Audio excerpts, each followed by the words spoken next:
할렐루야. 오늘 다니엘 11장 28절에서 35절까지 말씀을 함께 봤습니다. 오늘 말씀의 제목은 하나님의 백성이라고 정했습니다. 다니엘이 환상을 하나 봤고, 그래서 그 환상을 깨닫게 해달라고 하나님 앞에 간절히 기도했고, 그리고 하나님이 천사를 보내서 이 다니엘에게 그 환상이 큰 전쟁에 관한 것이라 말씀하시고 나서 이 큰 전쟁에 관한 내용이 무엇인지 오늘 이 본문 11장에 아주 자세하게 기록해 주고 있습니다. 오늘 이 큰 전쟁에 관한 하나님의 계시의 말씀을 통해서 하나님의 백성이 어떤 자인지를 깨달으시길 바랍니다. 전쟁과 하나님의 백성이 도대체 뭔 상관이길래? 그러나 오늘 하나님은 이 말씀을 통해서 우리에게 말씀합니다. 이 전쟁 중에 하나님의 백성은 어떻게 해야 하는지 우리에게 분명하게 말씀하고 있습니다. 우리 모든 성도님들이 오늘 말씀을 통해 하나님의 백성이 어떤 자인지 깨닫고 하나님의 백성으로 온전히 살아가시길 주님의 이름으로 축원합니다. 오늘 이 11장의 말씀, 이 역사를 이야기하려면 너무 깁니다. 그래서 그냥 간단하게 정리를 해봤습니다. 11장에 나와 있는 이 역사의 말씀을 보면 지금 다니엘이 이 계시의 말씀을 받는 때가 바사왕 고레스가 세워져서 유다 백성들을 1차로 예루살렘으로 포로 귀환을 시킨 뒤 3년째 되는 해, 약 한 2년 내지 3년이 지난 그 해에 하나님께서 다니엘에게 환상을 보여주시고 다니엘이 그 환상의 말씀, 환상 가운데 또 계시의 말씀을 깨달아서 기록한 말씀이 이 다니엘서 11장에 기록되어 있는 말씀입니다. 그래서 하나님이 주시는 큰 전쟁의 이야기가 어떤 전쟁이냐, 앞으로 펼쳐질 이 제국의 역사를 하나님이 앞에 2절부터 4절까지 먼저 말씀합니다.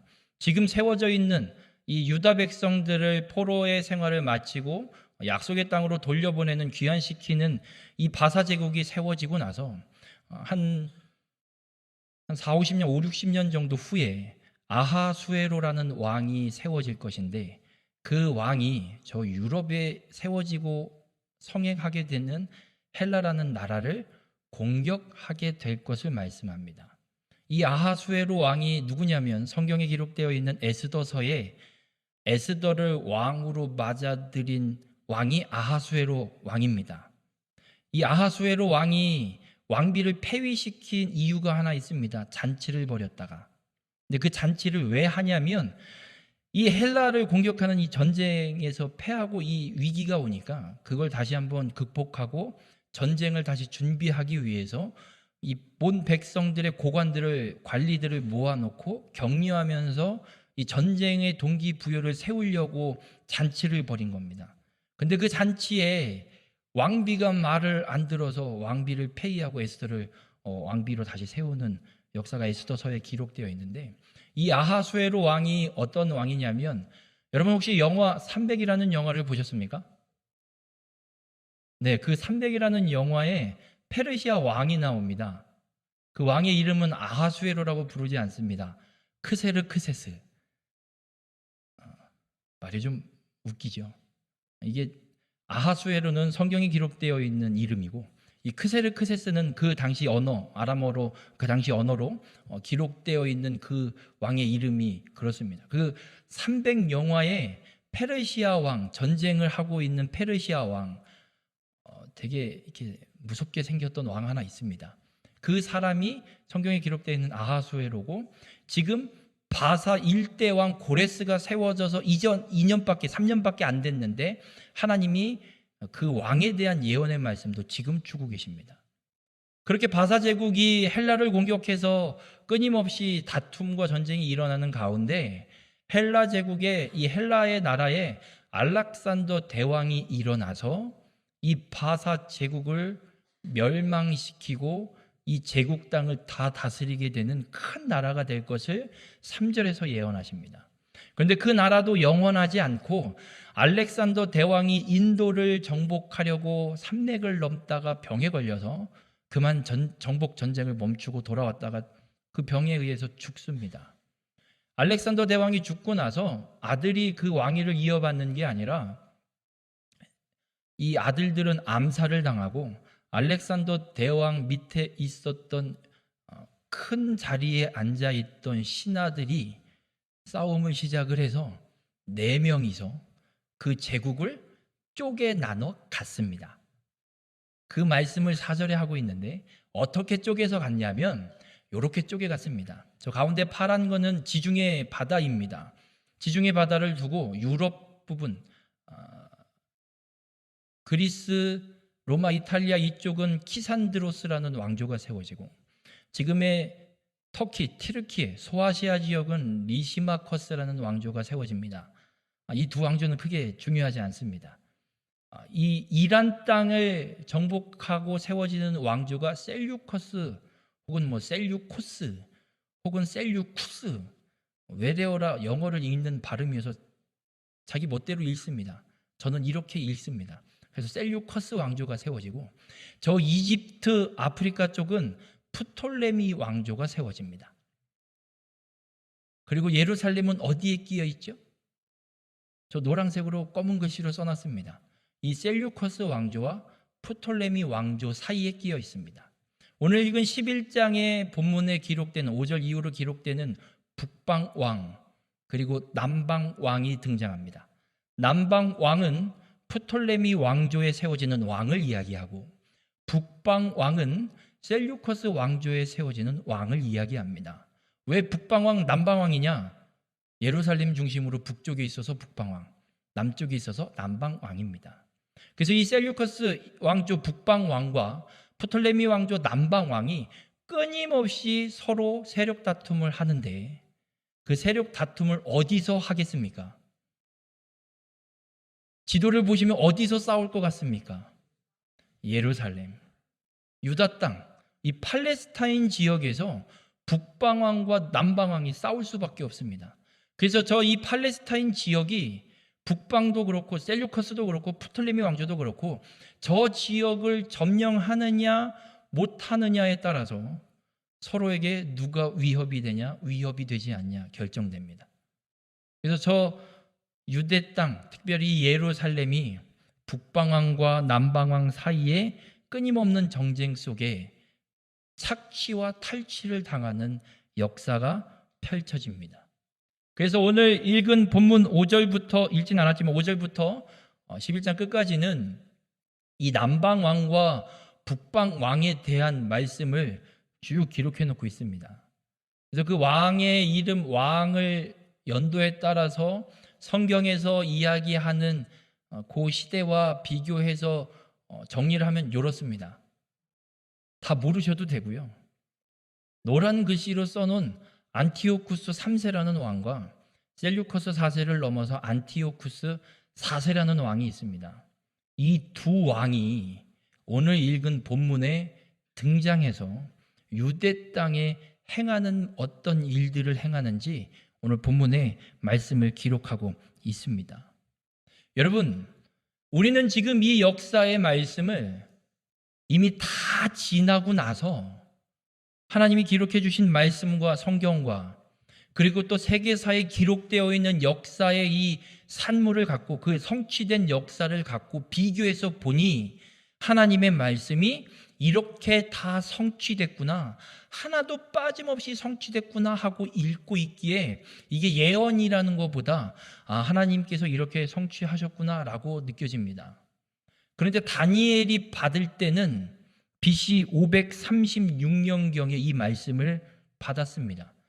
아직 바사 제국이 인제 생겨서 1차 포로기한하고 3년 정도밖에 안 된 시점에 하나님이 주시는 말씀, 바사 제국이 언제 망할 거다, 헬라 제국이 다시 일어날 거다, 그 나라도 망할 거다, 왕조로 네 나라로 분열되고 북방과 남방왕으로 나뉘어서 그 북방왕과 남방왕이 끊임없이 싸울 거다. 그 싸움을 어디서 하는 줄 아니? 니네 유대 땅에서. 이 이야기를 다니엘에게 하나님이 주셨습니다. 다니엘이 그럼 이 하나님이 주신 말씀을 받아서 바사 왕에게 가서, 왕이시여, 하나님께서 제게 환상을 하나 보여주셨는데 이런 역사가 펼쳐질 거랍니다. 당신의 나라가 망할 거고요, 헬라 제국이 일어났다 그 나라도 다시 망할 거고요, 그리고 북방왕과 남방왕 이 싸움이 끊임없이 유대 땅에서 일어날 거랍니다. 그 이야기를 다니엘이 바사 왕 고레스에게 하면 고레스 왕 입장에서 어떤 생각이 들까요? 아, 그래? 하나님이 그렇게 얘기하셨냐? 아, 그럼 내가 어떻게 우리나라 안 망하니? 이랬을까요? 아니면 이때 나이 다니엘이 85세, 90세에 넘어가고 있습니다. 이 노인네가 노망이 들었나? 이제 좀 치매가 오십니까? 지금 우리나라가 세워진 지 2년, 3년 이제 이 땅을 점령해서 지금 이렇게 위용을 떨치고 있는데 이 나라 망해. 이 노인네가 이제 이 자리에서 내려올 때가 됐나? 이런 생각을 할 겁니다. 그러니 다니엘이 이 하나님의 말씀을 받았을 때 얼마나 두려웠겠습니까? 그러나 다니엘은 분명한 확신이 있습니다. 지금까지 펼쳐졌던 역사, 유다가 망해서 포로로 끌려와서 바벨론 70년의 포로 생활, 그 과정 속에 일어난 세계의 역사가 하나님께서 계시해 주신 계획하신 역사 그대로 성취된 걸 다니엘은 몸소 경험했습니다. 이제 바사 제국이 세워진 지 2년 3년밖에 안 됐지만 하나님이 주시는 이 말씀 또한 분명히 이루어짐을 다니엘은 믿고 기록했습니다. 그 말씀을 지금 우리가 보고 있습니다. 세계 역사가 하나님의 말씀이 그대로 성취되었음을 우리에게 증거해 주고 있습니다. 여러분이 다니엘 11장의 말씀이 하나님이 먼저 말씀하셨고 그대로 성취하신 거 에이 난 못 믿겠는데요. 못 믿겠으면 믿지 마십시오. 안 믿어도 하나님이 계획하신 대로 성취하신 일입니다.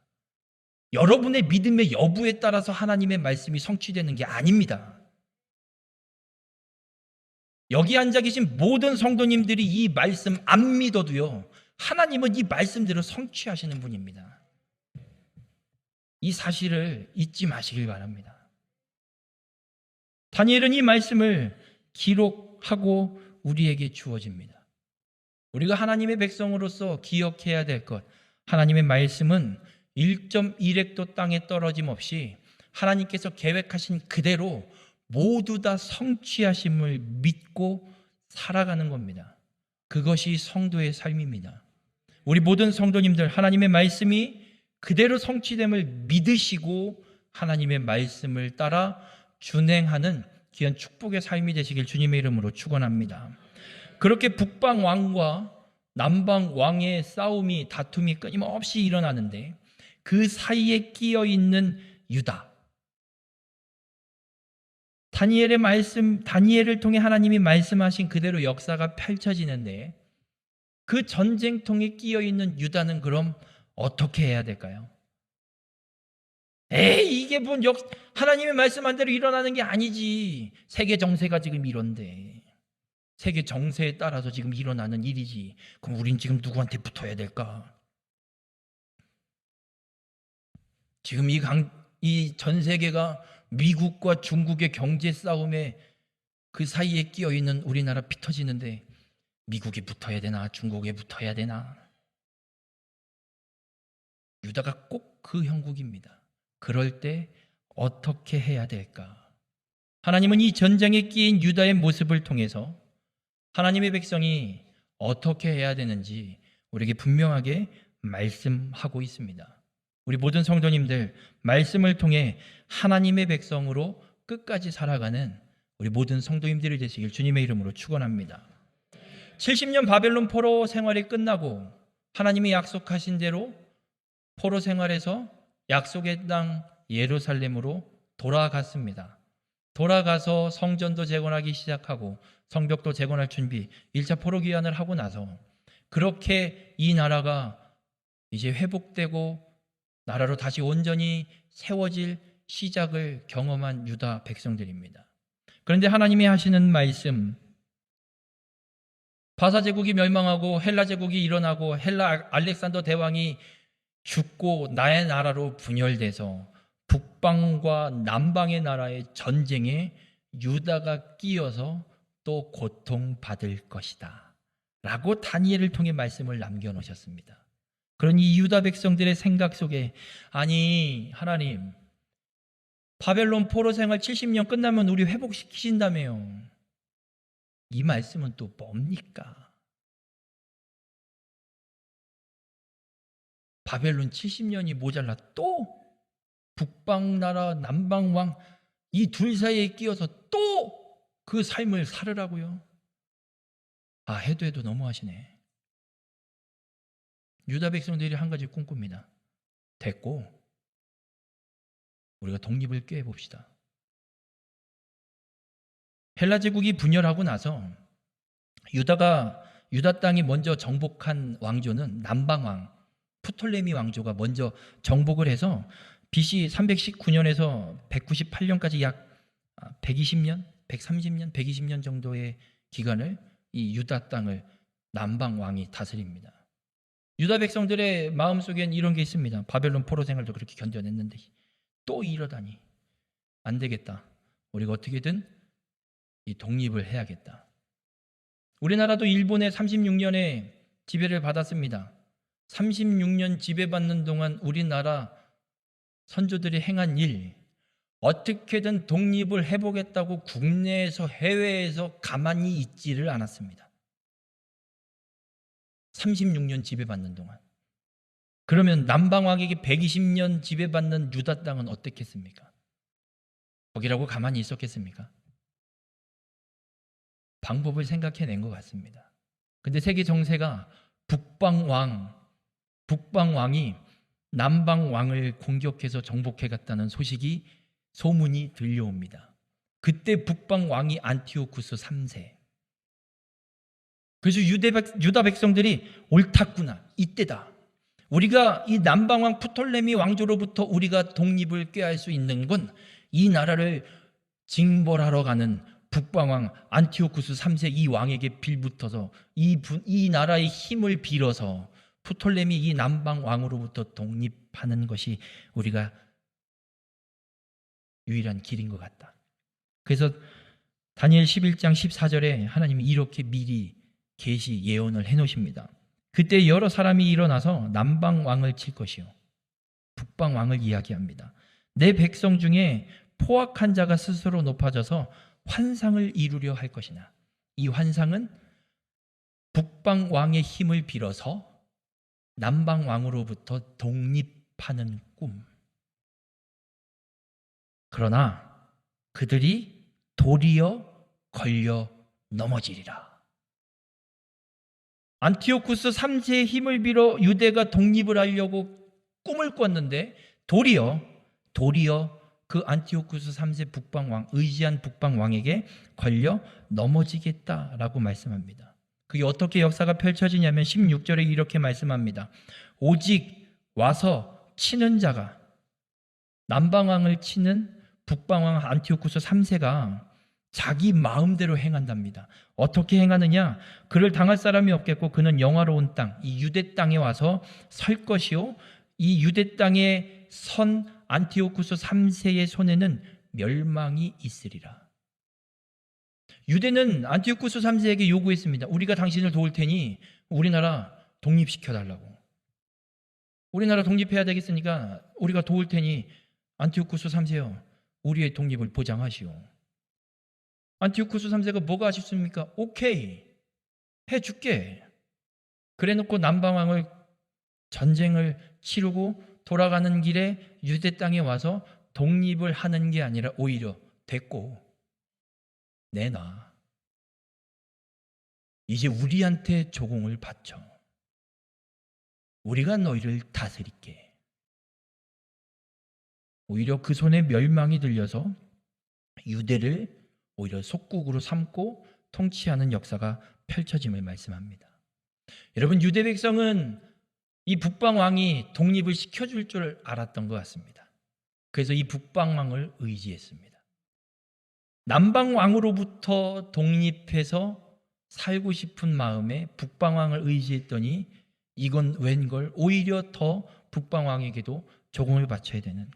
그래서 아모스 5장 18절과 19절에 하나님이 이런 말씀을 합니다. 화 있을진저 여호와의 날을 사모하는 자여, 너희가 어찌하여 여호와의 날을 사모하느냐? 그 날은 어두움이요 빛이 아니라 마치 사람이 사자를 피하다가 곰을 만나거나 혹은 집에 들어가서 손을 벽에 대었다가 뱀에게 물림 같도다. 여호와의 날은 하나님이 역사에 개입하시는 날입니다. 여러분 개인에게도 여호와의 날이 있습니다. 여러분의 개인의 인생 속에 하나님이 역사하시는, 찾아와서 개입하셔서 결산하시는 날이 크고 작은 날들이 있습니다. 그때 하나님의 말씀대로 행하지 않은 자, 하나님을 믿지 못하고 내 방법과 내 생각과 내 힘으로 살아냈던 자, 그들에겐 심판과 하나님의 징계가 주어질 겁니다. 그렇게 여호와께서 찾아오실 때 여호와의 날을 왜 네 욕심대로 산 너희들이 사모하느냐? 하나님의 상급이 있을 거라 생각하지 말라는 겁니다. 어둠이요 빛이 아닙니다. 그래서 그 여호와의 날을 피하고 싶어서 사자를 피하려고 피했더니 나타난 게 곰을 만난다. 또 도망가서 집에 들어가서 숨었더니 벽에 숨어있던 뱀이 나와서 내 손을 문다. 피하려고 피했더니 피할 수 없다. 하나님이 분명하게 말씀합니다. 유대 땅은 남방왕의 통치로부터 피하고 싶어서 북방왕을 의지했더니 피해지는 게 아니라 더한 재앙이, 더한 핍박과 고난이 주어짐을 분명하게 말씀합니다. 여러분, 하나님이 우리를 찾아오시는 날 우린 절대 피할 수 없습니다. 온갖 방법을 동원해도 못 피합니다. 도망가면 더한 고난과 핍박과 징계가 나타난다고 성경에 하나님이 분명하게 말씀합니다. 그럼 피할 길은 오직 하나, 하나님께 나와서 하나님께 부르짖는 것입니다. 사사기의 역사를 보면 반복되는 역사가 펼쳐집니다. 하나님의 백성이 하나님의 말씀대로 살지 않고 여호와의 목전에 악을 행합니다. 그러면 하나님이 징계하십니다. 이방 민족 손에 붙이셔서 고통의 날을 살게 만듭니다. 그러면 이스라엘 백성들이 하나님 죄송합니다. 잘못했습니다. 용서하여 주시옵소서. 우리를 구원하여 주시옵소서. 하나님 앞에 부르짖습니다. 그러면 하나님이 사사를 세워서 이스라엘 백성들을 구원해 주시고 평안을 누리게 하십니다.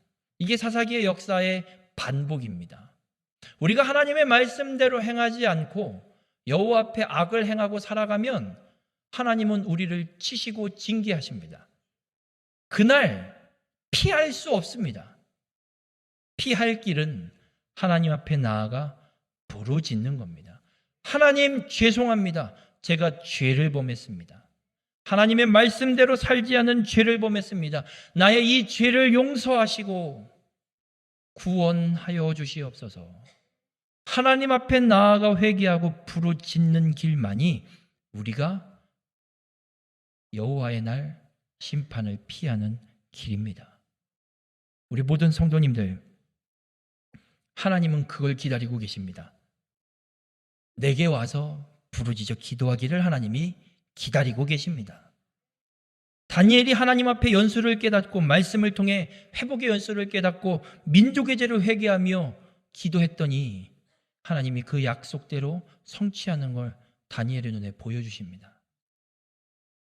우리 모든 성도님들, 다니엘처럼 하나님을 의지하고 하나님께 나가서 기도하는 하나님의 백성이 되시길 주님의 이름으로 축원합니다. 문제가 있으십니까? 그 문제가 해결이 안 되십니까? 하나님 앞에 나와서 하나님 앞에 기도하십시오. 하나님을 의지하겠사오니 하나님의 뜻대로 행하여 달라고 부르짖어 기도하십시오. 그럼 하나님이 행하실 줄 믿습니다. 하나님의 백성은 그렇습니다. 하나님을 의지하는 자입니다. 세상의 힘을 의지하는 것이 아니라, 세상의 방법을 의지하는 것이 아니라, 세계의 정세를 따라 행하는 것이 아니라 오직 만군의 여호와 하나님, 전능하신 하나님, 언약의 신실하신 하나님, 말씀하신 걸 그대로 성취하시는 하나님, 그 하나님만 의지하는 것, 이것이 하나님의 백성입니다. 우리 모든 성도님들, 하나님만 의지하고 하나님께 나아가 부르짖어 기도함으로 하나님이 여러분의 인생에 개입하셔서 말씀을 성취하시는 축복의 삶이 되시길 주님의 이름으로 축원합니다. 하나님을 의지하지 않고 북방왕 안티오쿠스 3세를 의지한 유다 백성들, 하나님이 이들에게 벌을 하나 내리십니다. 니들이 나를 의지하지 않아? 내가 다니엘을 통해 300년 전에 이미 예언해 줬는데 이 말씀대로 믿지 못하고 그래도 북방왕 안티오쿠스 3세를 의지해? 그래, 내가 예언한 대로 이루리라. 그리고 안티오쿠스 4세 이 왕을 일으킵니다. 이 왕은 스스로 이름을 이렇게 붙입니다. 에피파네스. 뭔 이름이 이렇게 많나? 안티오쿠스, 프톨레미, 셀류커스, 이거는 왕을 부르는 칭호입니다. 우리나라 통치자는 누구죠? 뭐라고 부르지요? 대통령. 1대 대통령, 2대 대통령. 근데 그 대통령이 똑같은 사람이에요? 이름이 똑같습니까? 다 다르지요. 이 왕의 칭호도 그렇습니다. 무슨 몇 세, 이건 왕의 칭호예요. 그 나라를 다스리는 왕조의 칭호. 이 안티오쿠스 4세는 왕의 칭호예요. 안티오쿠스 가문에서 네 번째로 세워진 왕. 그래서 이 왕은 자신의 이름을 에피파네스라고 명명해버립니다. 개인의 이름이에요. 이 에피파네스라는 말의 뜻은 신의 현현, 신의 나타남. 이 안티오쿠스 4세는 이러는 거예요. 내가 신이다. 신이 눈에 보이냐? 안 보이지. 눈에 보이는 신이 나다 하고 명령한 거예요. 그렇게 자신을 신으로 칭한 이 에피파네스가 유대에서 행하는 일을 30절에 이렇게 기록합니다. 이 에피파네스도 왕이 되고 나서 남방 이 프톨레미 왕조를 정복하기 위해서 이집트, 이 아프리카를 정복하기 위해서 공격을 하러 가거든요. 공격을 하러 가는데 이 프톨레미 왕조, 이 이집트 왕이 어떤 일을 하냐면 저 유럽에 원조 요청을 해요. 그 당시 헬라가 막 일어나기 전, 일어나고 있을 때 막 이럴 때인데 원조를 요청해요. 우리 좀 도와주십시오. 저 안티오쿠스 4세가 우리나라를 치려고 합니다. 우리를 좀 도와주시면 우리가 큰 도움이 되어드리겠습니다. 그래서 30절에 이런 말씀이 있어요. 있는 기띔의 배들이 이르러. 이 기띔의 배들이 헬라 이 유럽 쪽에서 이 프톨레미 왕조의 원조 요청을 받고 지중해를 타고 해군을 보내서 이 셀류커스 왕조, 안티오쿠스 4세, 에피파네스가 이 프톨레미 왕조를 공격하는 걸 못하게 방해하는 방어 공격하러 온 군사를 이야기합니다. 그래서 이 에피파네스가 호기롭게 이집트를 점령하려고 내려갔다가 점령을 못하고 돌아갑니다. 돌아가는데 그가 낙심하고 돌아가면서 맺은 거룩한 언약에 분노하였고 자기 땅에 돌아가서는 맺은 거룩한 언약을 배반하는 자들을 살필 것이며, 이 땅은 어떤 땅을 이야기하냐면 유대 땅을 이야기합니다.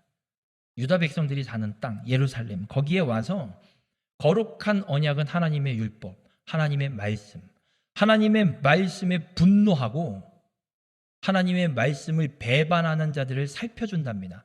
하나님의 말씀을 배반하고 돌아서는 자들을 이 에피파네스가 인정해주고 그들을 세워주고 그들을 자꾸 독려해서 일으켜 세우는 거예요. 그러니 유다 백성들 중에 하나님을 배신하고 에피파네스가 요구하는 대로 살아가는 사람들이 많이 일어나겠습니까? 안 일어나겠습니까? 예를 들면 이런 거예요. 에피파네스가 칼을 들고 와서 여러분의 목에 들이대고, 야, 하나님 배신해. 배신 안 하면 죽고, 배신하면 내가 강원도 도지사 시켜줄게. 아무 없습니다. 임명입니다. 그냥 내가 너 강원도 도지사 시켜줄게. 그럼 너 강원도 도지사야. 할래 안 할래? 여러분 하실래요 안 하실래요? 강원 특별자치도가 되면서 권한이 조금 더 생겼어요. 도지사 하실래요 안 하실래요? 해야죠. 시켜준다는데 죽으시겠어요? 네, 할게요. 시켜주세요. 보통 사람들의 모습이 그렇습니다. 그러니 하나님의 언약을 배반하고 배교하고 에피파네스의 이 특혜와 이것들을 받기 위해 배교하는 자들이 수없이 많이 일어납니다. 그리고 또 이 에피파네스가 하는 일이 31절에 이렇게 말씀합니다. 성소 곧 견고한 곳을 더럽히며 매일 드리는 제사를 폐하며 멸망하게 하는 가증한 것을 세우며. 여러분, 하나님의 성소, 바벨론 포로가 끝나고 돌아와서 열심히 재건한 성전을 에피파네스 군대가 더럽혀버립니다. 그리고 매일 드리는 상번제, 제사가 있습니다. 지금으로 이야기하면 우리가 드리는 이 예배, 매일 드리는 새벽 예배, 주일 드리는 주일 예배, 수요일날 저녁에 드리는 수요 예배, 금요일에 모여서 드리는 금요 기도회, 이 모든 예배들을 금지시키고 멸망하게 하는 가증한 것, 에피파네스 자신의 신상을 이 성전에 세워버립니다. 율법을 배반하는, 하나님의 말씀을 배반하는 자들에게 특혜를 주고 예배를 못 드리게 막아버리고 그 모든 자들을 타락시키는 역사가 이 에피파네스를 통해 일어나게 됨을 하나님이 말씀합니다. 그러니 혹 때려다가 혹 하나 더 붙인 격이 됐습니다. 프톨레미는 그래도 예배 드리는 걸 막진 않았거든요. 근데 이 에피파네스는 예배도 못 드리게 해요. 그런데 그렇게 핍박과 박해 속에 타락하고 하나님을 배교하는 자들이 일어나는데 32절에 이런 사람도 있음을 하나님이 말씀합니다. 오직 자기의 하나님을 아는 백성은 강하여 용맹을 떨치리라. 하나님을 아는 백성은 강해서 용맹을 떨친답니다. 수많은 사람들이 배교하고 에피파네스의 이 정책에 동조하고 따라가고 있는데 하나님을 아는 백성들만큼은 대항하고 끝까지 하나님을 섬기고 하나님을 지키는, 믿음을 지키는 자들이 있다 말씀합니다. 이 하나님을 아는 백성 어떤 사람들일까? 이 아는이라는 히브리어 단어가 야다라는 단어에서 유래된 말입니다. 이 야다라는 히브리어가 갖고 있는 뜻은 알다, 알다, 그냥 지식으로 알다, 뭐 이런 뜻을 갖고 있습니다. 그런데 이런 뜻도 함께 있습니다. 경험하다. 여러분, 어제 아시안게임 한일전 축구 결승전이 있었습니다. 야구도 결승전이 있었고요. 여자 단식 배드민턴도 결승전이 있었습니다. 그 결승전에 출전한 선수들 중에 몇몇 사람을 제가 압니다. 축구에 이강인도 있고요. 야구엔 노시환 선수 하나이글스 소속인데 노시환 선수도 있고요. 배드민턴 여자 단식 안세영 선수도 있습니다. 제가 압니다. 왜 못 믿으시는 눈치시지? 알아요. 이름 세 글자.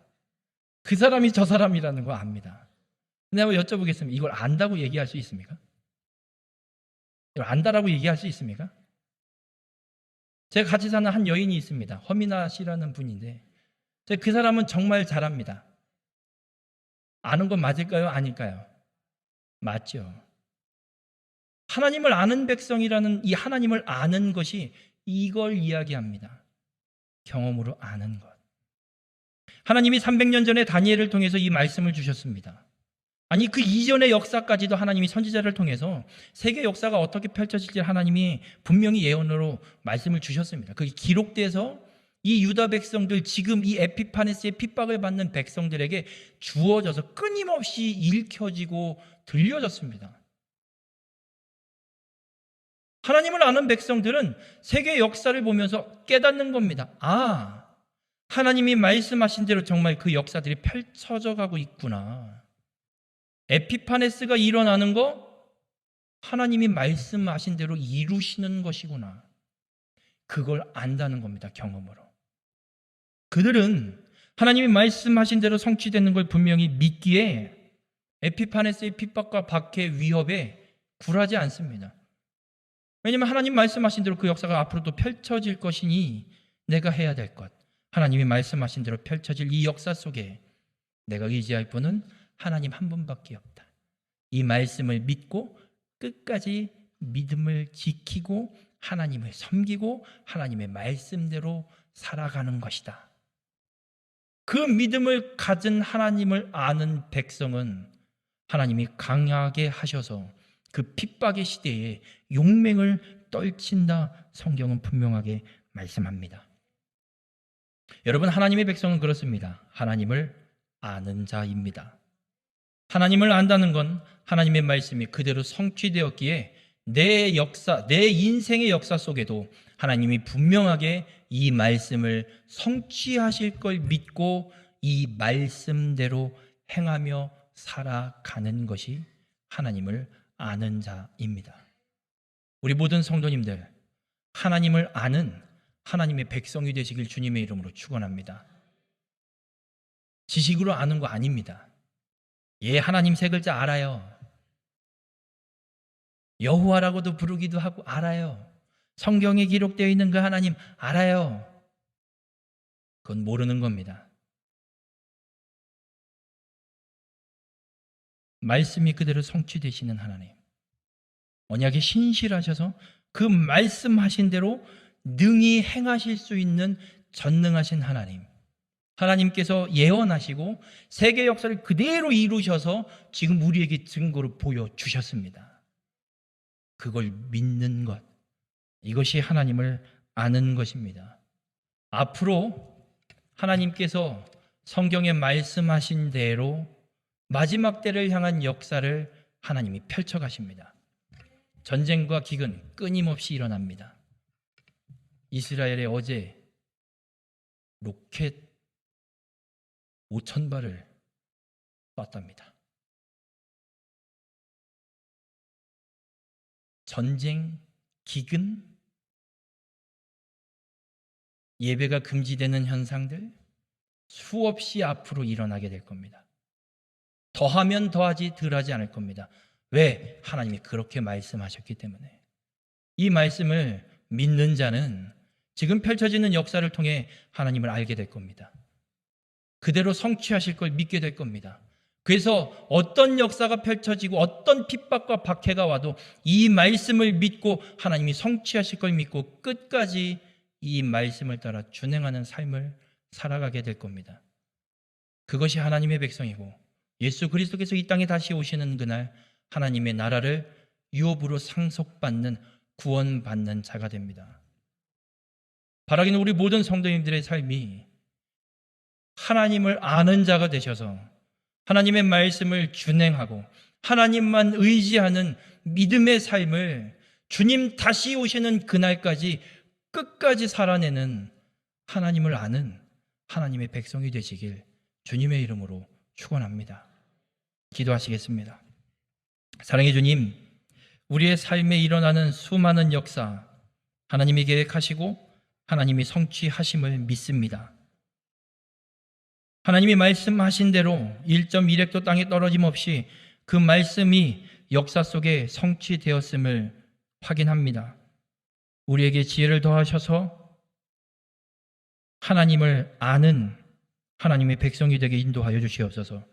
그래서 하나님의 말씀을 믿고 하나님의 말씀을 부여잡고 그 말씀을 준행하는 하나님의 백성으로서의 삶을 끝까지 살아내는 우리 모두가 될 수 있도록 주님 함께하여 주시옵소서.